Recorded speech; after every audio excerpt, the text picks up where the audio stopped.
इन लोगों का कांग्रेस में भी मैनेजमेंट होता है और भारतीय जनता पार्टी के अंदर भी मैनेजमेंट होता, लेकिन गरीब का कोई मैनेजमेंट।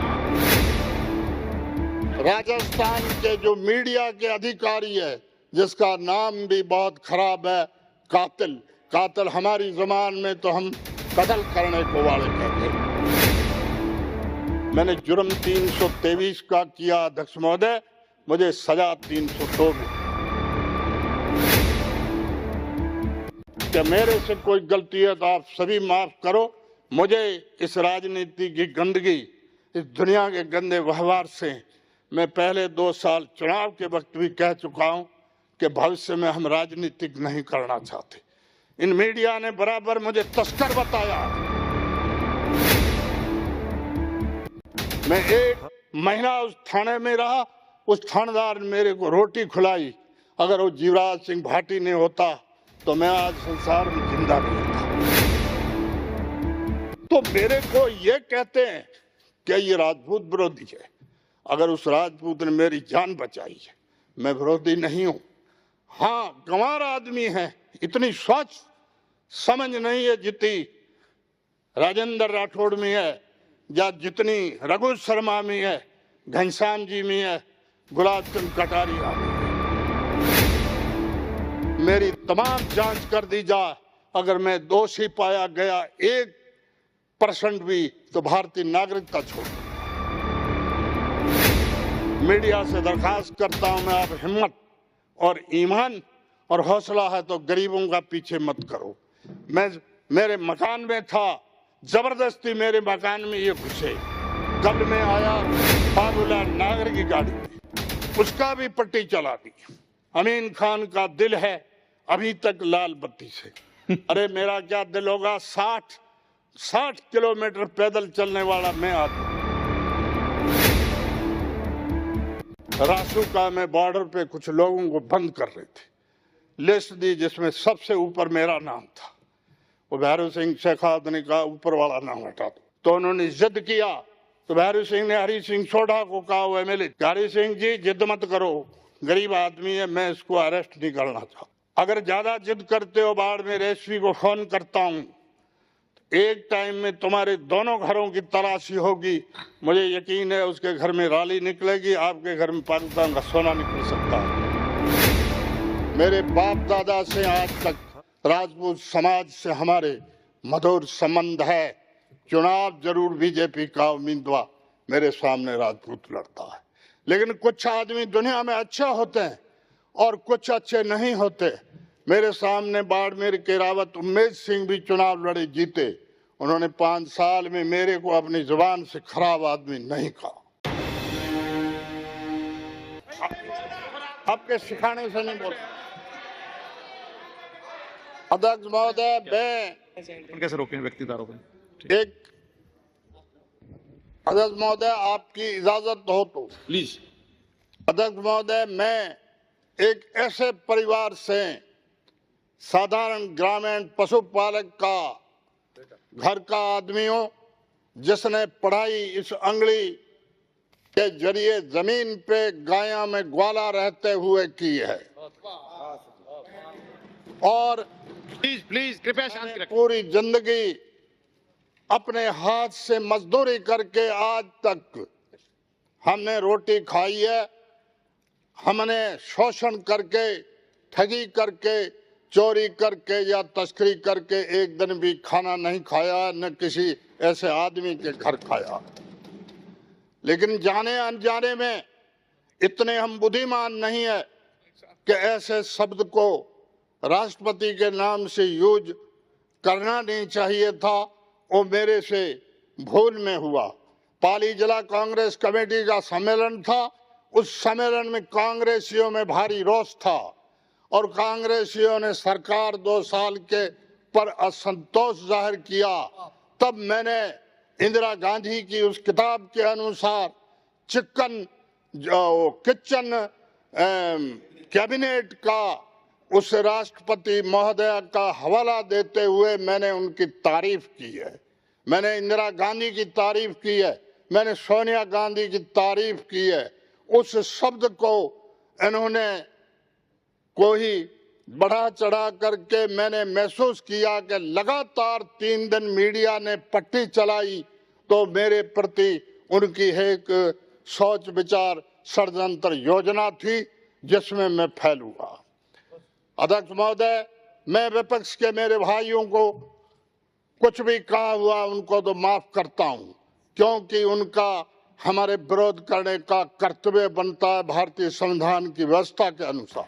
लेकिन मेरे साथी 1-2 आदमियों ने ये सारा धंधा किया है।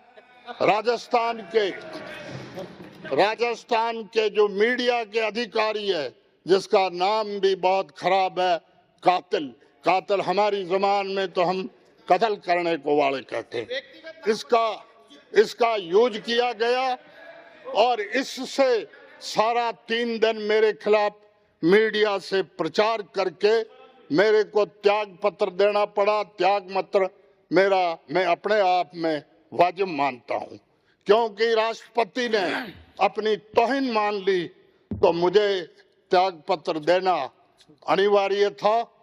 माननीय मुख्यमंत्री का तो मैं एहसानमंद हूं। मेरे जैसे आदमी को दूसरा होता तो कोई मंत्री नहीं बनाता। मुख्यमंत्री जी ने मुझे मंत्री बनाया। 2 साल बाकी बचे हैं, करीब 2 साल में मंत्री रह गया। मेरे जैसे गरीब परिवार की हिस्ट्री में एक नाम मंत्री राजस्थान में आना भी मैं बहुत बड़ी इज्जत और फख्र महसूस करता हूं। कुछ आदमियों ने राजपूत समाज विरोधी मुझे बताया। मेरे बाप दादा से आज तक राजपूत समाज से हमारे मधुर संबंध है। चुनाव जरूर बीजेपी का उम्मीदवार मेरे सामने राजपूत लड़ता है, लेकिन कुछ आदमी दुनिया में अच्छे होते हैं और कुछ अच्छे नहीं होते। मेरे सामने बाड़मेर के रावत उम्मेद सिंह भी चुनाव लड़े, जीते। उन्होंने 5 साल में मेरे को अपनी जुबान से खराब आदमी नहीं कहा। और पिछले चुनावों में मेरे 2 चुनाव में लड़े उस आदमी के जो हालत अजीब है, जो बीजेपी वाले भी जानते हैं और अधिकांश बीजेपी के लोग भी उसके खिलाफ है।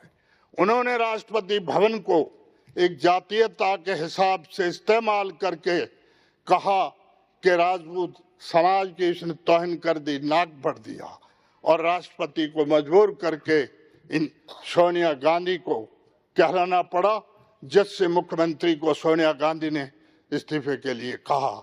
मुझे ये आज की तारीख से पक्का विश्वास है और मुझे कोई फिक्र भी नहीं है। सोनिया गांधी ने अपनी जबान से किसी को भी कहा, ये कहा, इस आदमी को मैं जानती हूं, ये हमारे परिवार के प्रति लॉयल है, लेकिन राष्ट्रपति जी नाराज है, इसलिए इस्तीफा लेना चाहिए। मैंने इस्तीफा खुशी से दिया। मैं मीडिया के साथियों को कहता हूं, अगर आप में हिम्मत हो, अगर आप में काबिलियत हो, अगर आप में कला हो, तो करोड़ों रुपए जो खा के बैठे टैक्स के, करोड़ों रुपए के घोटाले करके बैठे, उनको फंसा के देखो। हमारे साथी विधायक ने जिन्होंने मेरे निकलाने की कोशिश की, उसकी एक खाद बीज भंडार के अंदर 1,72,00,000 रुपया बकाया। बिरदीचंद जैन जो पूर्व एमएलए थे, उन्होंने मुकेश शर्मा आईएएस था, उसने 1,72,00,000 की बकाया बताई और उस पर कार्रवाई नहीं हुई। उसके बाद में भारतीय जनता पार्टी की सरकार आई तो भी उस फाइल को दबाने की कोशिश की। इन लोगों का कांग्रेस में भी मैनेजमेंट होता है और भारतीय जनता पार्टी के अंदर भी मैनेजमेंट होता, लेकिन गरीब का कोई मैनेजमेंट। आज एक मसला आया होम मिनिस्टर के नाम से, मैं तो उसको भी एक छोटी सी भूल मानता हूं, कोई गंभीर खतरा वाली बात नहीं मानता, लेकिन ये कारतूस मेरे से रिकवर होते तो मैं अरेस्ट होता। और अगर मैंने जितना जुर्म किया है, इतना अगर जुर्म मेरी जगह दूसरे हमारे मंत्री ने किया होता तो ये मीडिया भी कुछ नहीं बोलता, एक लाइन कह के चुप होता। मैं सीमावर्ती मुसलमान। अब अध्यक्ष महोदय, मैं मेरी हिस्ट्री बताता हूँ। सन 1939 में मेरा जन्म देतानी गांव के तहसील शिव में हुआ, जो पाकिस्तान की सीमा से मात्र 15 किलोमीटर दूर है। हमेशा मेरे को उस तहसील में कांग्रेस का कोई सदस्य नहीं बनाता था। उस जमाने के बिरदीचंद जैन पूरे जिले का, उस तहसील का दौरा किया, मेरे को कांग्रेस का सदस्य बनाया और मैं कांग्रेस की सदस्यता के कारण वहां से संघर्ष में पिटता रहा। भारत पाकिस्तान के 1965 का युद्ध हुआ। उस युद्ध के समय भी पहले एक चुनाव हुआ पंचायत का। शिव में 19 पंचायतें थी। शिव में जागीरदारों के खिलाफ कोई सरपंच खड़ा नहीं हुआ। बिरदीचंद जैन ने कहा कि एक जगह खड़ा करो कोई आदमी, तो कम से कम इस आवाम को मालूम है कि वोट पड़ते हैं। मैं चुनाव में पंचायत में खड़ा हुआ, वार्ड पंच बन गया, सरपंच में हार गया और उस बिरदीचंद जैन की वजह से 65 की लड़ाई के वक्त कुछ लोगों ने, असामाजिक ताकतों ने मुझे मारने की कोशिश की और गांव में मारने के लिए हथियार लेके भी आए। लेकिन एक जीवराज सिंह भाटी थानेदार था जो मेजर शैतान सिंह के काके का बेटा भाई था, वो ग्राम में थानेदार था। वो तत्काल मौके पर पहुंचा। उसने कहा सिचुएशन मैंने सारी मालूम की है, आपको खत्म कर देंगे, आप मेरे थाने में बैठ जाओ। मैं 1 महीना उस थाने में रहा। उस थानेदार ने मेरे को रोटी खिलाई। अगर वो जीवराज सिंह भाटी नहीं होता तो मैं आज संसार में जिंदा नहीं होता। तो मेरे को ये कहते हैं कि ये राजपूत विरोधी है। अगर उस राजपूत ने मेरी जान बचाई है, मैं विरोधी नहीं हूं। हाँ, गंवार आदमी है, इतनी सोच समझ नहीं है जितनी राजेंद्र राठौड़ में है या जितनी रघु शर्मा में है, घनश्याम जी में है, गुलाब चंद कटारिया में है।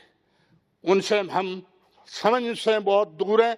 हमने ये भी सुना है अंग्रेजों ने इस देश का कानून बनाया जिसका नाम आईपीसी है और उस आईपीसी में संगीन धारा दफा 302 है। 302 में भी सुप्रीम कोर्ट ने देश में सजाएं उन मुलजिमों को दी है जिसका सबूत बदध्यांती से मुलजिम मारा गया। तो मैंने जुर्म 323 का किया अध्यक्ष महोदय, मुझे सजा 302 में मिली। इसलिए मैं सभी सदन से आगाह करता हूं कि मेरे से कोई गलती है तो आप सभी माफ करो। मुझे इस राजनीति की गंदगी, इस दुनिया के गंदे व्यवहार से मैं पहले 2 साल चुनाव के वक्त भी कह चुका हूं कि भविष्य में हम राजनीतिक नहीं करना चाहते। इन मीडिया ने बराबर मुझे तस्कर बताया है, पाकिस्तान से मिला हुआ बताया है और पट्टी उसके 2 दिन बाद तक चलाई। एक मैं याचिका आपके यहाँ दाखिल करना चाहता हूं, कृपया इंसाफ करें। अंत में मैं ये कहता हूं, कांग्रेस के आदमियों से न्याय कराना चाहूंगा तो फिर वो बात उठेगी। इस गुलाब चंद कटारिया की एक कमेटी बनाओ जिसमें एक कांग्रेस का एमएलए आपके सुरेंद्र जड़ावत को बना दो सदस्य, एक नरपत सिंह राजवी को बना दो सदस्य। ये तस्करी की, मिल्कियत की मेरी तमाम जांच कर दी जाए। अगर मैं दोषी पाया गया 1% भी तो भारतीय नागरिकता छोड़ दूंगा। नहीं तो अध्यक्ष महोदय, कमजोर ताली हमेशा टूटती है। ताकतवर चाहे कुछ भी धंधा करे उसको कोई पूछने वाला नहीं है, राज्य चाहे इधर का हो चाहे इधर का हो। मैं 93 में एमएलए नहीं था, भारतीय जनता पार्टी गवर्नमेंट थी। भैरव सिंह शेखावत के पास कुछ बीजेपी के एमएलए आए, रासुका में बॉर्डर पे कुछ लोगों को बंद कर रहे थे। लिस्ट दी जिसमें सबसे ऊपर मेरा नाम था। वो भैरव सिंह शेखावत ने कहा ऊपर वाला नाम हटा दो। तो उन्होंने जिद किया तो भैरव सिंह ने हरि सिंह सोढ़ा को कहा, वो एमएलए थे, हरि सिंह जी जिद मत करो, गरीब आदमी है, मैं इसको अरेस्ट नहीं करना चाहता हूं। अगर ज्यादा जिद करते हो बाढ़ में एसपी को फोन करता हूं, एक टाइम में तुम्हारे दोनों घरों की तलाशी होगी। मुझे यकीन है उसके घर में राली निकलेगी, आपके घर में पाकिस्तान का सोना निकल सकता है और फिर मैं नहीं मानूंगा। तब उन्होंने हाथ खड़े कर दिए। मैं धन्यवाद देता हूं उस मरी हुई आत्मा को जिन्हें इंसानियत के ऊपर एक गरीब आदमी को पहचाना था। एक बार पाकिस्तान से मेरी बहन आई, बॉर्डर जिला प्रतिबंध है, वहां किसी को परमिट नहीं देते। कलेक्टर को स्पेशल पावर है। मैंने भैरू सिंह से दरख्वास्त की, उसने कलेक्टर को कहा कि बहन को जाने दो। तो के साहब सिक्योरिटी वाले एतराज कर रहे हैं कि इनकी सिक्योरिटी गारंटी मैं लेता हूं। ये है इंसान गुमंड। अशोक गहलोत ने उसके साथ सिविल लाइन में क्या व्यवहार हुआ, बड़ा मुकदमा कम से कम 307 दफा आईपीसी का हो सकता था। उस आदमी ने कितनी शालीनता और गांधीवादिता जाहिर किया, उस आदमी ने माफ किया है और उसके घर का जाकर के 50,000 रुपये की रिलीफ दी है और उनको और भी मदद की है। यही बात कहते हुए मैं पुनः मीडिया से दरखास्त करता हूं, मैं आप हिम्मत और ईमान और हौसला है तो गरीबों का पीछे मत करो। मैं मेरे मकान में था, जबरदस्ती मेरे मकान में ये घुसे। कल मैं आया बाबूलाल नागर की गाड़ी में, उसका भी पट्टी चला दी। अमीन खान का दिल है अभी तक लाल बत्ती से। अरे मेरा क्या दिल होगा, 60 किलोमीटर पैदल चलने वाला मैं आदमी हूँ। 2 दिन घर में रोटी नहीं मिली है, उस परिवार में मैं आदमी हूँ। और मैंने मेरे हाथ से ये किसान के नारे लगाते हैं, इन्होंने अपने हाथ से हल नहीं खड़ा। मैंने मेरी उम्र में 45 साल की उम्र तक हल खड़ा है और उसके बाद में हल छूटा है। आखिर में मैं यही कहता हूँ, राष्ट्रपति महामहिम को अगर तकलीफ होती है तो पुनः सदन की मार्फत, आपकी मार्फत क्षमा चाहता हूँ। मेरी नियत में ऐसा शब्द उनके प्रति कहने की कतई नियत ही नहीं थी और सभी ने मेरी बात सुनी, इसके लिए बहुत बहुत धन्यवाद। चौधरी, मेरी याचिका पर आप प्रबंध करें और एक कमेटी कटारिया की अध्यक्षता में इस तस्करी की जासूसी की तय कर दे, ये फैसला करेंगे वो मंजूर कर दूंगा। जय हिंद, धन्यवाद।